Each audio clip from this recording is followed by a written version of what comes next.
अशी एक लग्नगाठ भाग 67. तर मित्र आणि मैत्रिणींनो, आपण मागच्या भागात पाहिले सीमाच्या बाळासाठी घरात तृप्तीचं अस्तित्व जाणवत होतं.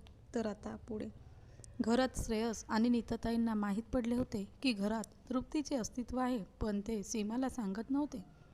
एक दिवस रात्रीच्या वेळेस बाळ रडत होतं आणि सीमाला गाढ झोप लागली होती. अचानक अंगाई गीत म्हटल्याचा आवाज नीताताईला येऊ लागला आणि तृप्तीचा आवाज त्याने ओळखला होता. तिच्या गाण्याने बाळ शांत झालं होतं. रुहीला म्हणजे बाळाच्या आत्याला बोलवून त्यांचं नामकरण विधी झाला. सगळ्यांनी ठरवलं बाळाचं नाव तन्मय असं ठेवायचं. तन्मय आता 4 महिन्याचा झाला होता. खूपच हुशार होता. नजर अगदी चाणाक्ष असायची त्याची. घरातल्या लोकांना पाहून खुदकन गोड असायचा. पाळण्यात त्याच्याकडे पाहिले की गोड असायचा. श्रेयसला तर त्या गोड बाळाचा अगदी लळा लागला होता. येता जाता तो त्याच्या पाळण्यात ढुंकून जाई. त्याच्याशी बोबडे बोल बोलायचा. श्रेयसला बाळासोबत आनंदाने खेळताना पाहून सीमाला खूप आनंद व्हायचा. एक दिवस सीमाची सावत्र आई दुष्ट हेतूने सीमाच्या घरी आली. सीमाची माफी मागू लागली, खोटे अश्रू ढाळू लागली आणि रडू लागली. पण असं भरपूर वेळा झालं होतं म्हणून सीमा आणि नीताताई तिच्या अश्रू पाहून विरघळले नाहीत. त्यांनी तिला सांगितलं, ओके, सगळं ठीक आहे, केलं माफ. बाळाला बघायला आलेत, बघून घ्या सुखाने आणि जा. असं कोरडं बोलून घेतलं. ती सीमाच्या बाळाला हातात धरायची, त्याची पापी घ्यायची, त्याचे लाड करायची. पण सीमा आणि नीताताईंनी स्वप्नातही विचार केला नव्हता की ही बाई लहान मुलाला सुद्धा नुकसान पोहोचवू शकते. सकाळी उठून तिने सांगितले, मला मुलंबाळं नाही, माझ्या नातवाची अंघोळ मला करू द्या एक वेळ. बस तेवढेच मला सुख लागेल. नंतर आज दुपारून मला जायचं आहे. माझ्या नातवाला पाहून माझं मन भरून गेलं. सीमा म्हणाली, ठीक आहे आई, चालेल. मी बाळाची मालिश करून दिलेली आहे. मी बाळाचे कपडे वगैरे काढून ठेवते, तोपर्यंत तुम्ही आंघोळ करून दे. असं म्हणून ती आत गेली. सीमाची आई घरात गेली आणि बाळाच्या आंघोळीसाठी बेसन पीठ घेऊन आली. त्या पिठातील हळदीऐवजी तिखट टाकलं होतं. तिखट कालवताना आसुरी हास्य करत म्हणाली, हे आता सीमाच्या बाळाच्या अंगाला चोळीन, अंगाची लाहीलाही होईल, असं कडवडेल ना, तेव्हा मजा येईल. तिने बाळाला आंघोळीसाठी टबमध्ये ठेवलं आणि बाळाला हातात बेसन पीठ घेऊन चोळणार इतक्यात अख्खं बेसनपीठ उडून तिच्या डोळ्यात गेलं. जर ओरडलं तर आपलं पितळ उघडं पडेल म्हणून ती सहन करण्याचा प्रयत्न करू लागली. डोळे चोळू लागली. टबमधले पाणी घेऊन डोळ्यात सबका मारायचा या हेतूने तिने डोळे लावले असतानाच हातात पाणी घेऊन डोळ्यांना मारले. तर अजून जास्तच डोळे आग करू लागले. कारण अख्खं तिखटाचे पीठ पाण्यात तिच्या मुठीत आलं होतं. असं आपोआप काय होत आहे हे तिला काहीच कळत नव्हतं. तिची मान कुणीतरी पकडून टबमध्ये तिखटाच्या पाण्यात बुचकवली होती, परत काढत होती. असं कोण करत होतं तिला काहीच समजत नव्हतं. तिच्या डोळ्यांना वेदना होऊ लागल्या आणि डोळ्यात तिखट लागल्यामुळे जोराने ओरडू लागली. आग असह्य झाली. तिच्या किंचाळी ऐकून सीमा आणि नीताताई पडतच तिच्या जवळ आले. त्याने बघितले तर त्यांचे डोळे फाडलेलेच राहिले. तबकतलं बेसनपीठ तिच्या डोळ्यात गेलेलं होतं आणि पाण्यातही पडलेलं होतं. आणि त्यात तिखट आहे हे बघून तर सीमाचं काळीज आपल्या बाळाच्या कल्पनेनेच थरारून गेले. हे तिखट टाकलेले पीठ ही बाई माझ्या बाळाला लावणार होती. माझ्या बाळाला किती वेदना झाल्या असत्या. एवढ्या वेदना एवढ्याशा नाजूक जीवाने सहन केलं नसतं. तिने पटकन बाळाला उचलले आणि आता मात्र तिने तिच्या आईला स्पष्ट सांगितले, तू आत्ताच्या आत्ता इथून निघ आणि जर परत आलीस तर विचार करून ठेव.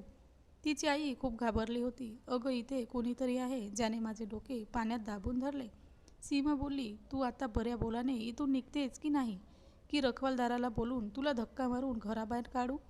तिच्या आईने पटकन तिच्या घरून गाशा गुंडाळला. नीताताईला कडून चुकले की माझ्या नातवाचे संरक्षण माझ्या तृप्तीनेच केले. आता तन्मय हळूहळू मोठा होत होता. 8-9 महिन्याचा झाला होता. तो रांगू लागला होता. रात्री सगळे झोपेत असताना सीमा आणि श्रेयसला ओलांडून तो काठ खाली पडायच्या तयारीत असायचा. पण दिवसभर बाळाच्या करण्यात थकल्यामुळे सीमाला गाढ झोप लागायची. त्याच वेळेला कोणीतरी सीमाच्या गालावर एक थाप बसायची. सीमा अगदी दचकून उठायची आणि बघायची तर बाळ अगदी काठावर असायचं. ती पटकन बाळाला मध्ये घ्यायची आणि गालाला हात सोडत विचारत पडायची, कुणी मारलं असेल म्हणून. तन्मय आता घरातल्या लोकांना चांगलेच ओळखू लागला होता.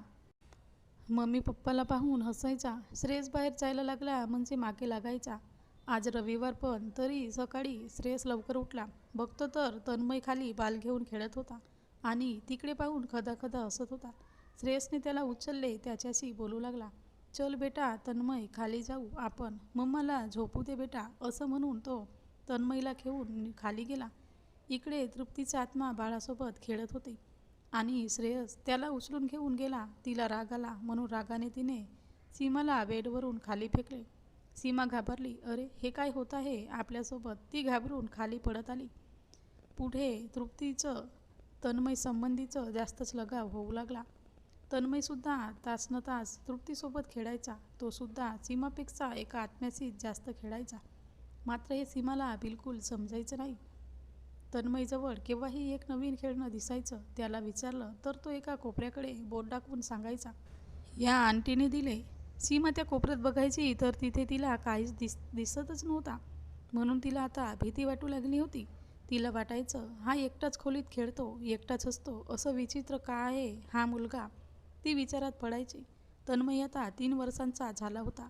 त्याची शाळेत नाव दाखल केले. 4-5 तास तो शाळेत जायचं. तोपर्यंत इकडे सीमाला खोलीत आदळआपट करायचे भास व्हायचे. कुणीतरी रडत असल्याचा भास व्हायचा. संतापाने कुणीतरी आवाज काढायचे. तिला आता भीती वाटू लागली होती. नीताताईंनी त्या ओळखत असलेल्या एका हुशार पंडितकडे जाण्याचं ठरवलं. त्या गेल्या आणि घरात असे निरनिराळे भास होतात, आवाज येतात. सीमाच्या डिलिव्हरीच्या वेळेची घटना, अगदी सगळं सांगितलं. पंडितने सांगितले, तुमच्या घरात एक अतृप्त आत्म्याचा वास आहे. कुठली तरी अतृप्त अशी इच्छा घेऊन फिरत आहे, म्हणून त्या आत्म्याला मुक्ती मिळत नाही.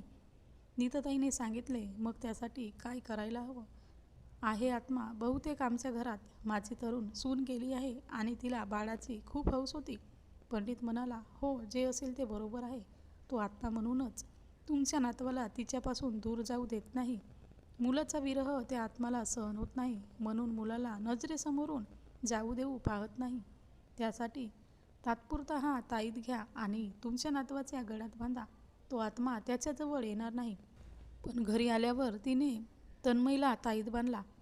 तो वरच्या रूममध्ये गेला. तो जसा जसा वर जात होता तसा आवाज जास्तच वाढत होता. भांडी फेकण्याचा, आदळआपट करण्याचा. तो बाल घेऊन आंटी असं म्हणतच घरात गेला. तर मित्रांनी मैत्रिणींनो, हा भाग कसा वाटला कमेंटमध्ये सांगा आणि सबस्क्राईब करा.